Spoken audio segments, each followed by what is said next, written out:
Alhamdulillah, sampailah kita di penghujung acara dengan temanya 4 kelompok manusia di dunia dan di akhirat. Baik, kita lanjutkan saja bersama Ustadz Ilyas Nawawi. Tafadhal Ustadz. Terima kasih. Baik para pemirsa yang sama dimuliakan dan dirahmati oleh Allah Subhanahu wa taala. Jadi setelah pembahasan 4 tadi, minimal kita mampu menarik sebuah benang merah, kesimpulan sebuah pokok pembahasan, insya Allah bisa menjadi intisari untuk kita jadikan pedoman, untuk kita jadikan masalah dalam kehidupan kita insya Allah. 4 kategori ini kuncinya sebenarnya kalau dalam bahasa Al-Quran, semua manusia kan akan rugi. Dalam bahasa surah Al-Asr, innal insana lafi khusr illalladzina amanu wa amilus solihat. Berarti orang yang beriman dan beramal soleh. Jadi kalau hanya sekedar iman, itu tidak sah. Tapi kalau hanya sekedar amal soleh tanpa dibarengi iman, itu pun tidak seimbang. Jadi hidup ini dibutuhkan sebuah keseimbangan. Kesimpulan 4 golongan tadi, tentu harapan kita bersama, kalau tidak mampu menjadi golongan yang keempat, paling tidak kita masuk di golongan yang pertama. Artinya sekalipun di dunia kita biasa-biasa, tapi di akhirat insya Allah kita sangat mulia. Asal jangan kita menjadi kelompok yang dua dengan 3. Paling tidak yang keempat. Insya Allah harapan kita bersama. Dan itu tidak mustahil untuk kita wujudkan. Sekalipun kita bukan Nabi dan Rasul, tapi Allah memberikan kepada kita fasilitas. Allah memberikan kita akal. Allah memberikan kita hati. Dan saya yakin dalam hidup ini para pemirsa jamaah yang dimuliakan oleh Allah, kalau kita berpegang 2, hablum minallah wa hablum minan nas. Hubungan kita kepada Allah kita jaga dengan sebaik-baiknya. Fattakullaha mastata'tum. Bertakwalah kamu sesuai dengan kemampuanmu. Jadi kalau engkau pejabat, bertakwalah sebagai seorang pejabat. Ketika engkau orang kaya, bertakwalah sebagai seorang orang kaya. Ketika engkau memiliki reputasi seorang yang menjadi public figure, jadilah public figure yang bertakwa sesuai dengan kemampuan yang kau miliki. Maka yakin engkau akan manusia yang dimuliakan oleh Allah di dunia dan di akhirat. Jadi kita kembali itu tadi kesimpulannya bahwa hablum minallah, kemudian hablum minan nas. Itu kunci. Makanya dari hablum minallah wa hablum minan nas akan melahirkan prinsip 2. Amanu wa amilus solihat. Beriman dan beramal soleh. Karena itu saja 2.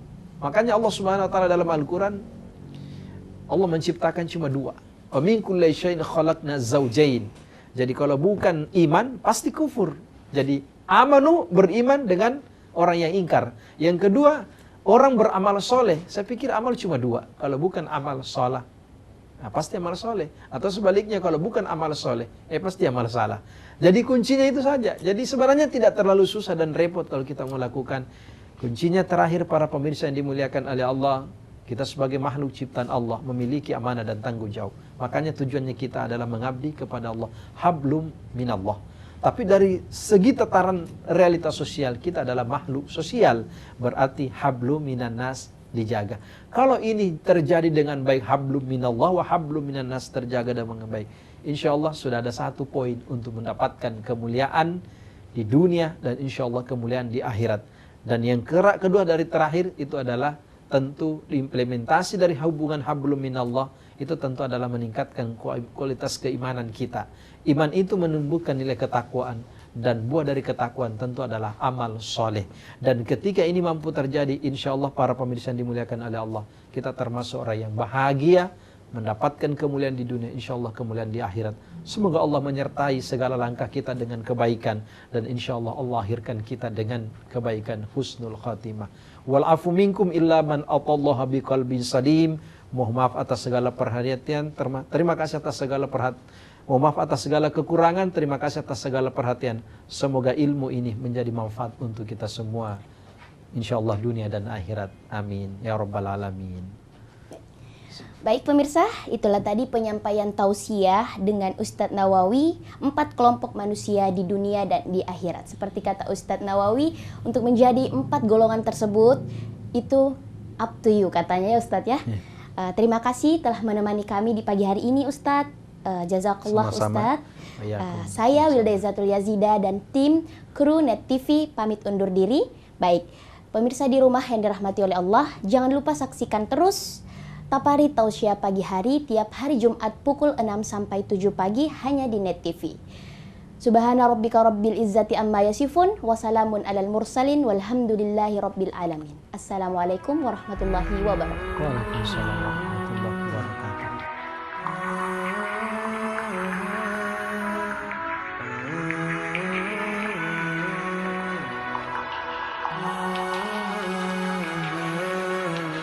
Wahai manusia, jangan engkau tertipu daya oleh dunia yang fana sebagai tempat pujian bagi kita. Dunia sementara, akhirat selama-lamanya. Orang kaya mati, orang miskin mati, raja-raja mati, rakyat biasa mati. Semua pergi menghadap Ilahi. Dunia yang dicari tak ada yang berarti. Perkara yang paling penting itu perkara iman. Iman itu lebih penting daripada duit, lebih penting daripada rumah, kendaraan, dan sebagainya. Orang mati nggak punya duit, Allah nggak marah. Mati nggak punya rumah, Allah nggak marah. Tapi kalau mati nggak punya iman gimana? Masalah. Harga iman itu sebesar darah. Itu Allah hargai dengan surga 10 kali dunia yang besar. Sahabat bertanya kepada Rasulullah, "Kaifa najdidu imanana ya Rasulullah?" Sahabat itu bertanya seperti itu, maka Rasulullah katakan, "Akbiru min qauli la ilaha illallah." Wahai manusia, jangan engkau tertipu daya oleh dunia yang fana sebagai tempat ujian bagi kita. Dunia sementara, akhirat selama-lamanya. Orang kaya mati, orang miskin mati, raja-raja mati, rakyat biasa mati. Orang kaya mati, orang miskin mati, raja-raja mati, rakyat biasa